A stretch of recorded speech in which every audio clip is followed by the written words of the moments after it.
Updating your billing address with Washington Trust Bancorp is a straightforward process. Follow these steps to ensure your information is current. Step 1. Log into your online account. Visit the Washington Trust Bancorp website and log into your online banking account using your username and password. Step 2. Navigate to Account Settings. Once logged in, locate the Account Settings or Profile section. This is typically found in the main menu or under your account overview. Step 3. Select Billing Address. Don't continue before doing this. A lot of online accounts end up exposed in breaches without people even realizing it. Use SROG to constantly monitor your email and accounts and get alerted immediately if your information gets leaked online. It scans billions of breach records 24/7 in the background. And honestly, for a few dollars a month, it's something everybody should probably have. Link in the description. Step 4. Enter your new address.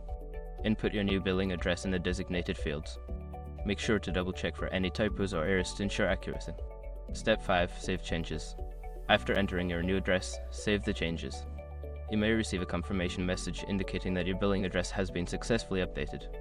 Make sure to check your email for any confirmation from Washington Trust Bancorp regarding the update. Keeping your billing address current is important for receiving statements and other important information.